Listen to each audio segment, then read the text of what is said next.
রাতে কাজ থেকে বাড়ি ফেরা, আবার সকাল হলে বাড়ি থেকে কাজে যাওয়া, এটাই হলো আমার রোজকার ডিউটি। আর এটা করতে কিন্তু আমার সত্যি খুব ভালোই লাগে। আমি আমার নিজের কাজটাকে খুব ভালোবাসি। আর সপ্তাহে আমার একদিন ছুটি থাকে, সেখানে যদি আমি অসুস্থ হয়ে দুদিন ছুটি নিই তো আমার কিন্তু বোরিং লাগে। যাই হোক, আজকে বাড়ি আসার আগে মাকে ফোন করেছিলাম, বললাম আমার ঘুগনি খেতে ইচ্ছে হচ্ছে আর পাঁপড়।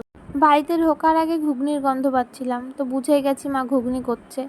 আর আসার সঙ্গে সঙ্গে হাত পা ধুয়েই আমি কিন্তু ঘুগনি খেতে বসে গেছিলাম। মোটামুটি মাকে আমি যেটাই বলি সেটাই কিন্তু করে দেয়, আর বাড়ি আসার পরে সেটা খেতে খুব ভালোই লাগে। আর এই যে পাশের ব্যক্তি, ইনি আমাকে জ্বালাচ্ছিল, তো আমিও গিয়ে একটু মেরে দিয়ে আসলাম। তো এই আর কি, এটা রোজকারের ঘটনা, এটা আর নতুন করে বলার কিছু নেই। আচ্ছা, ঘুগনির সাথে তোমাদের কি স্যালাড ভালো লাগে? আমার কিন্তু ঘুগনির সাথে স্যালাডটা খুব ভালো লাগে, এই যে পেঁয়াজ আর শসা। চানাচুরও দিলে ভালো লাগে, কিন্তু চানাচুর ছিল না, কি আর করা যায়। যাই হোক, আজকে পেট ভর্তি করে ঘুগনি খেয়ে তারপরে একটু ফোন ঘেঁটে ঘুমিয়ে পড়লাম।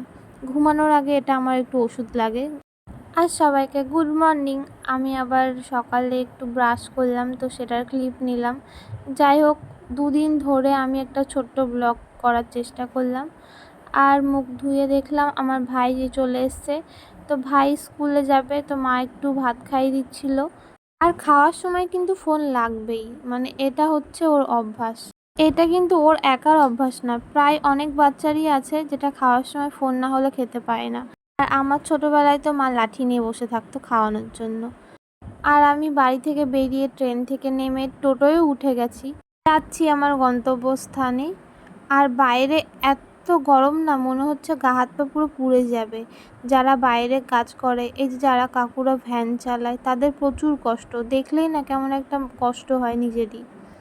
আর আমি চলে এসেছি, এসে রেডিও হয়ে গেছি আর একটু সাজুগুজু করে নিয়েছি। তো আজকের ব্লগটা এখানেই শেষ, টাটা।